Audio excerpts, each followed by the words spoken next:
If you're willing to work like all three of us were today to trudge through the nettles and, take the bad angles and, have snag in your back casts and do all that kind of stuff, you will be rewarded.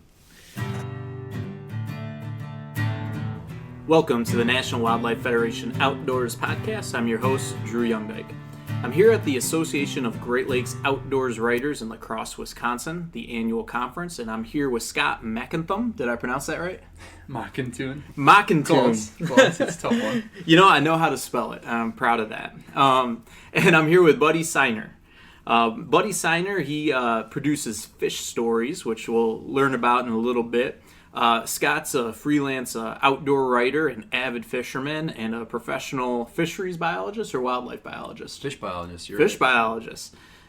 And we just got back from fishing the Driftless Area, and I feel pretty happy to be able to go out and fish with a fish biologist and a producer of fish stories, which helped out because both these guys both helped me catch some fish I probably wouldn't have caught on my own either. We were fishing in the Driftless region of southeastern Minnesota, just across the Mississippi River from La Crosse, Wisconsin. We got on some brown trout. I know Scott was hoping to get into some brookies too, but we were able to access a little trout stream that went onto private property through a public access program run by the Minnesota DNR, correct? Yeah, one of the blessings for Minnesota, I don't have the exact number of stream miles, but really better than half of the stream miles, we've got permanent conservation easements. They're fishing access easements, and the purpose is to provide public access, so it's really unbelievable. I mean, Minnesota's sort of renowned as having a tremendous amount of public water access for our 11,842 lakes, over 10 acres in size. That's the minimum. Wisconsin likes to say they have more. They don't, because they'll base theirs off of any old puddle. We at least have a standard. It's got to be 10 acres. But we've got all these lakes, and well, before I let you get away with that, I do have to. I don't have the exact down to the number, but Michigan has 11,000 actual lakes as well. Fight! This has been debunked in a New York Times article that Minnesota has the most lakes. So I'll leave it at that. We'll let you fact check after that. So you got his name wrong, and then you went ahead and trumped Minnesota's Great Lakes by saying, by the way, Michigan is way better than Minnesota on lakes. Great way to start. It's really absolutely amazing. I mean, I try to tell folks to, I get calls at the office, and like Drew said, I work in kind of south central Minnesota. We have a couple trout streams in the area that I work in that are tributaries to the Minnesota River, and they're put and take fisheries. In other words, we're stocking these streams. Anglers have a chance to go out and catch fish in them, but they're not viable through the entire year. It's very rare years that you can overwinter because of the hydrology changes. We don't, the water gets too warm or it's too flashy, meaning it can be much too high or much too low, so we just can't get fish through an entire year. And I tell folks, well, have you been down to the Driftless? If you can drive 2 or 3 hours from where our office is located, you can get into some unbelievable fishing opportunities. And again, back to that access portion, you have unparalleled access opportunities that are very well marked. You can pick up a guide on mndnr.gov that shows all the trout fishing opportunities. You can print out your maps. You can get down and very easily access and know what fish are available. And then it's just a matter of doing your job as the angler, right? You got to be able to read the water, whatever methodology you use, and put a bait in front of the fish. Or go fishing with a couple guys that know how to read the water and tell you what to put in front of the fish. Buddy, you and I have to let the listeners know, you really helped me out and get in on some fish using an indicator, which I hadn't used before. Glorified bobber. Yeah, bobber. We'll call it whatever we want. We were even using fly poles, if you want to say that. If you want to be so bold. Well, so this is one of the things. So we have to be a little bit snooty when we're fly fishing. It's not a bobber. It's a strike indicator. Oh. Yeah. And it's one of the things that with my trout fishing buddies we joke about, that you have to refer to things a certain way and be snooty, and we have to use all natural materials. Of course, I'm using artificial foam hopper today. It's not a synthetic versus a real natural material, but yeah, it depends how picky you want to get. But joking aside, yeah. So the indicator worked for you, Drew. It did, and we had some tungsten bead head nymphs, which was great. Using that lead substitute for weights to get it down there to the brown trout. Buddy, you do quite a bit of fishing. You're from South Dakota. Do you get over to Minnesota much to fish? Not a lot, really. I love fishing the Driftless. I've only fished it 3 or 4 times is all. I feel sad saying that. But every time I've come over, it's been an amazing experience. And there are always different experiences. Every single body of water offers something unique, offers unique scenery, offers unbelievable scenery and serenity, and amazing fishing opportunities. Minnesota does such a great job managing their waters and creating that public access. It just makes it so easy for out-of-staters like me to pick up a guide, like Scott said, and be able to just say, oh, there's a creek right there. I'm going to go check that easement out and see what it looks like. And there's a sign. There's easement begins here. You walk into the easement, you walk into the water, and you just start finding fish. And yeah, sometimes you need to use a bobber and some weight, because sometimes those fish are going to be stacked up in a hole, and they're not always looking up. I know a lot of people think of fly fishing and they just think, throwing a beautiful Adams out there, laying it out, or a caddis fly, and laying it out there perfectly and waiting for a big 18-inch brown trout to come and eat it. That's not always what's going to happen. We put an Adams on today because those tricos were out, and the fish just weren't looking up, and sometimes that happens. And so when that happens, you put a bobber on, you put some weight on, a nice tungsten bead. We were using a tongue teaser today because there were tons of caddis out there, and then you just mess with the depth at every hole you get to, and eventually you're going to figure it out if you play with things a little bit. But depth, anyone who wants to learn how to catch more fish with fly fishing, depth is probably the number one place where people go wrong when they're trying to catch fish. They might not know what they're doing wrong. Start with depth. You need to get down to the fish. If they're on the bottom, you need to put more weight on, or leave more line between your bobber and your fly. And that's what that tungsten bead helps it do is it gets down to the fish that are holding deep in the hole quicker and better than like a brass head. Like the pool that we found our fish in, it was running a little bit quicker. You need that tungsten bead to get down fast, otherwise it's going to go right over the heads of the fish. They were fairly aggressive today, fortunately, because they were coming up and eating at mid-column, but it worked out. It worked out perfect. Well, they're aggressive if even I can catch them. You did a great job. You shouldn't discount your fishing abilities. So, buddy, you hear stories though from people, all over, talking about fishing and fishing heritage and fishing culture, and you collect those through fish stories. What is fish stories? How can people find that? What is the medium that you're using for that? Fish Stories is an online archive dedicated to preserving angler voices and their fishing stories. So I believe that we are all somehow connected to an angler, and in turn we're connected to those fishing stories. These stories can be fact, they can be fiction, but the common denominator of their success in captivating audiences all around the world is that angler's voice. And every single day we're losing anglers close to us, and along with that we're losing these awesome stories. We're losing wisdom and advice and fishing techniques and cool stories. So I believe that we need to record these voices and put them online for everyone to experience, for future generations to listen to. I think the future of hunting and fishing relies not only on us preserving these voices, but spreading them and helping them stay alive forever. But Fish Stories is at fishstories.org. It's a free online archive. You can record stories of anglers that you care about, whether it be on your phone or with any other recording device. Smartphones take great audio, and then you can upload it to the archive for free. And just put all the information in, who it's about, put the special tags in it. Maybe there's walleye mentioned, or a specific lake, or a specific town. Put all that information in, and then later you go back in and you can search through the archive for that specific information. You can share that story, you can download it, and keep it around forever. And it's hosted online on the Fish Stories archive. And it might not; these stories might not be important to everyone, but even if they're important to one person, they might only be important to an angler themselves. Just keeping that story, keeping their legacy alive for a long time. It's not going to be important to millions of people potentially, but it's important to one person, then it's important enough to keep.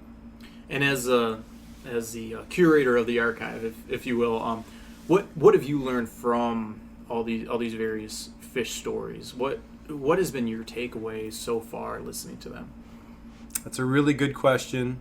The number one thing I've learned so far, doing this 2.5 years, that anglers are extremely humble. And they will talk your ear off if there's a connection there, if there's a trust built up between, if they see another angler, they're going to say, oh, hey, how's the fishing doing? Or, what are you catching? But if they're not, if that trust isn't there, and you ask someone to share a story, they're going to say, I don't have any good stories to tell. 9 times out of 10, they're going to say, I just don't have any good stories. And you say, oh, come on. And then once you build that trust up, then they'll start sharing stories, and a lot of really cool stuff will come out. So I've found that anglers are extremely humble. And it's extremely difficult to get them to share their stories, and that's why it takes a person with that trust factor to sit down and say, hey, Grandpa, can I sit down and record with you a little bit and just talk about your life as an angler and how you got into it, your mentors, your favorite fishing buddies, your favorite fishing stories, and they'll be open to doing that. And I think they would enjoy it, actually. I don't think people they don't ask those anglers enough if we can have those conversations, or we don't ask people who their mentors were or who their favorite people to fish with are. Those are cool questions that will get great answers, but they're not just going to come out and start sharing them most of the time. So you have to take the initiative to make that conversation happen. Well, and I really appreciate making a little fish story with you guys here today. That was pretty cool. And in the driftless country that we got up in, it's just picture perfect pretty. I mean, we're going through, as we cross the Mississippi River, leaving from La Crosse into the Minnesota part of it, we're going up into farmland, through hills, on dirt roads, high bluffs, rolling meadows, greenery, and then these beautiful little streams that just trickle down and move and have pretty tight cover in places. What is unique about the driftless region that makes it so great for trout waters? Well, we talked a little bit about catching brown trout today, and they are a fish that were brought over here from Europe and introduced. Rainbow trout have also been introduced into this region. When you look at, you basically look at a map, and present time map, aerial photography, you see these veins and this network that spreads out of hilltops, coulees, ridges, bluffs, like you described, Drew. And you're looking at this area where glaciation didn't occur, so it's not all pounded flat. You don't have little, carved out portions. The hills haven't been ground down, and that's really unique. And the other unique thing, besides leaving those hills intact, are the underlying geology. We've got a lot of limestone, which is easily eroded by water, introduces a lot of nutrients to the water, and fuels a lot of primary productivity. So you get your insects going, you get your plant life growing, you get zooplankton, a little bit of everything. You just fire up your whole food chain, and the productivity of these waters is really remarkable. And then I mentioned the browns, I mentioned the rainbows, and of course we've got these native brook trout, and they're holding on in some places. I know they're largely outcompeted by rainbows and browns, but actually some recent research from some of the biologists in Minnesota have actually found that as we look at more climate change, some of these native heritage brook trout are actually more resilient than we thought, and in some upper headwater portions of streams and extending into some of those downstream reaches or mid reaches, the brook trout are holding strong and even outcompeting some of those browns. So a little bit of a glimmer of hope as we see things change with hydrology, precipitation, and climate. But, the old saying that trout don't live in ugly places is true. We saw this beautiful landscape today. We hiked around in it. We had a chance to see old fallen trees with moss and mushrooms. We saw, birds flying around overhead. We saw critters running around back and forth. I've seen a little bit of everything down here, and just to look and see that background, to have a beautiful day like we had today, it is about creating those fishing memories. And when you said that, I actually just got up and I had to grab a book that was over in my luggage. We're actually recording this in the hotel room. I brought with me my copy of Robert Traver's Trout Madness. Robert Traver was actually a Michigan Supreme Court justice whose real name was John D. Volkler. And he was the author of Anatomy of Murder, but he was an avid trout fisherman. And he wrote this book, and it's a collection of fish stories, some true, some not, some sort of middling between the two. But within that, he wrote The Testament of a Fisherman. And one of the lines that he says is that he loves to fish because he loves the environs where trout are found, or where the environs where fish are found. And I probably, I didn't actually find the quote here, so I probably just murdered it. But it gets at that same thing, right? Like, trout don't live in ugly places. And, what attracts, I think, a lot of people, particularly me, to trout fishing are the places where it's done. I've been a pretty unsuccessful, terrible fly angler for trout for many, many years, and I still do it. I still have fun doing it. Because places like we were today, these small little streams that you can wade up and try to read and try to get right, just seem to have this hook. And we were talking earlier today, buddy, about how it's even fun when we're not catching fish because the scenery is so pretty and the challenge of trying to read the water. And then, of course, once we started catching fish, I wondered why I thought it was fun not catching fish, because don't get me wrong, it's fun even if you don't catch fish, but it is so much more fun when you do. And we got into some good ones today. Scott, though, you wanted to get up higher into the spot where the brookies were, where you thought that they were holding.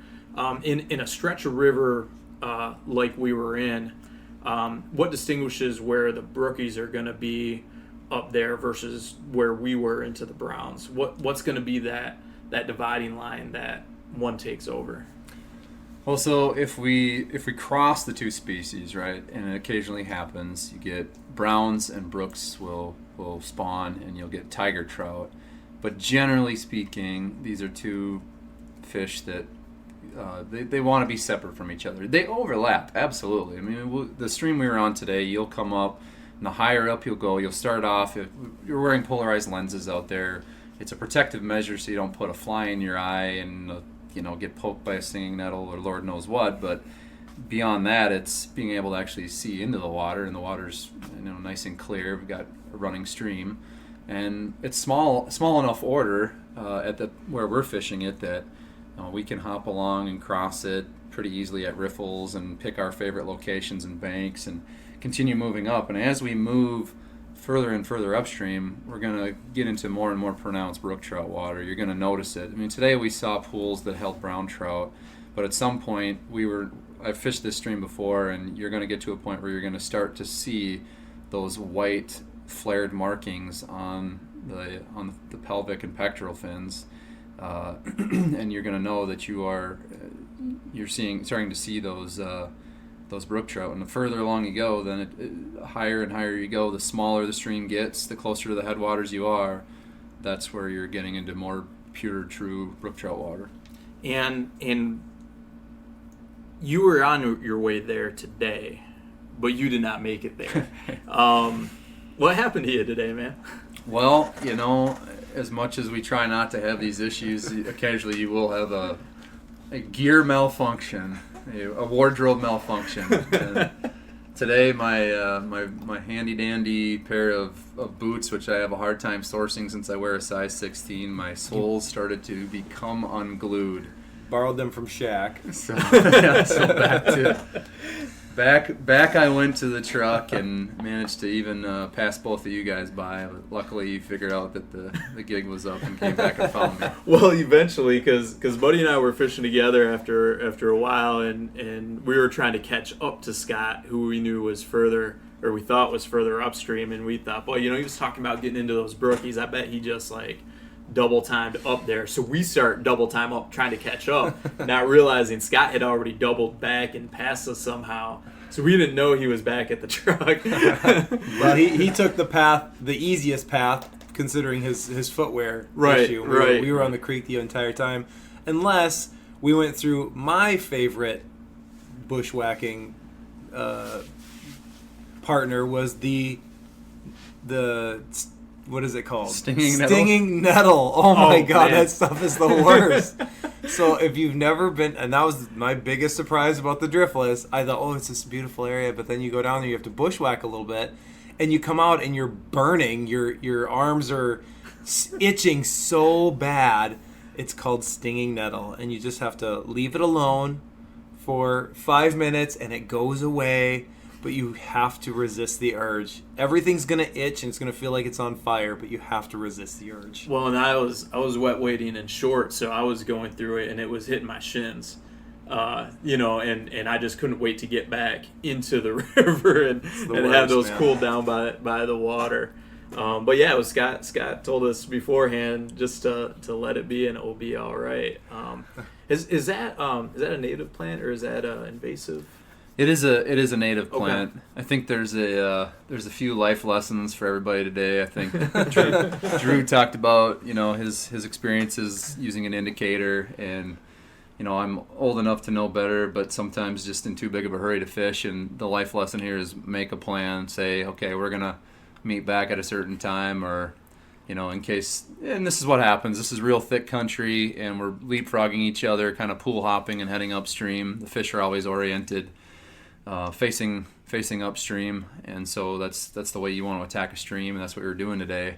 But yeah, you make a plan, especially when it's thick like that. But yeah, running into the plants, I mean, it's going to be good water when it's not accessed by a lot of people, which means you're putting your hands straight up, you're reeling up your line every time you're hopping, so you're not snagging it on things, and you're wading through a sea of stiff sunflower, stinging nettle, wood nettle. There's jewelweed mixed in, which we talked about a little bit. Is an antihistamine. You can take the leaves and the flower petals and wipe it over spots that are irritating you. But yeah, if you do run into the wood nettle or the stinging nettle, just let it alone for 5 minutes. Don't scratch it. You'll make it worse. It's like getting poked with little tiny hypodermic needles that'll actually kind of stay in your skin like almost like fiberglass insulation shards, where you don't want to itch them in there. You want them to fall out and leave them alone, and it'll pass. And that's one of those things you mentioned, though, that's part of what probably limits a beautiful stretch of water like that from getting overfished. Is public access through the easement, so anybody has the right to go and fish there, but it's not easy fishing. It's tight cover. I lost a few flies. Part of, as I was saying, part of what prevents that from getting overfished is that it is tough to fish. And it's pretty to fish. There's lots of trout in there. We saw lots of browns, and there's a few pools where I think Buddy got one on the first cast, and then it was just sick with trout that were so stirred up by that first one catching that not a single other one of them would touch a fly. Mm-hmm. But you could see them just swimming around back and forth, darting back and forth. They're just in there. But it's part of that environs that our trout are found. And I found that quote from Robert Traver. So I do want to finish up with that quote, because I think it describes what we were doing today.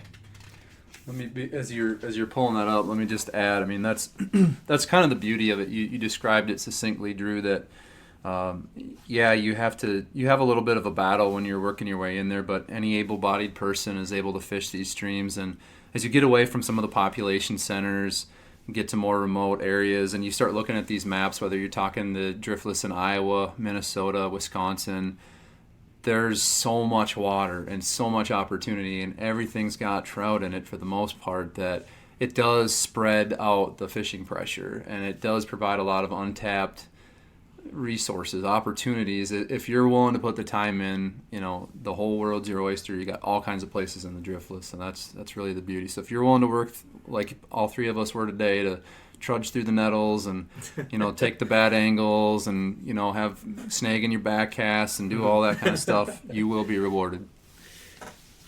And what he wrote, I think, hits that same concept on the head. He says, I fish mainly because I love the environs where trout are found, the woods, and further because I happen to dislike the environs where crowds of men are found, large cities. But if heaven forbid there were no trout and men were everywhere few, I would still doubtless prowl the woods and streams, because it is there and only there that I really feel at home. Buddy, could you tell people again, in case they didn't catch it earlier, where they can find fish stories?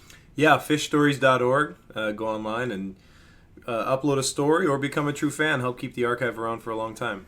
And Scott, you're a freelance outdoor writer. You're a professional fish biologist. But where can people find your articles? Sure, I would recommend folks look me up on any of your favorite social media platforms, at Instagram or Twitter or on Facebook, and can provide those links later. All right, and we'll provide a link to some of those in the show notes as well. As always, the National Wildlife Federation Outdoors podcast is supported by RepYourWater and their 3% for conservation commitment.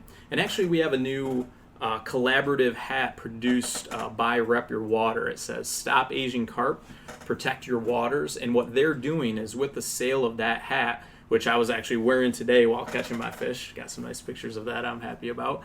They're going to take the sale of that hat and donate 50% of it to the National Wildlife Federation for our work actually trying to stop Asian carp and advance the brand and road plan to block them from getting into the Great Lakes.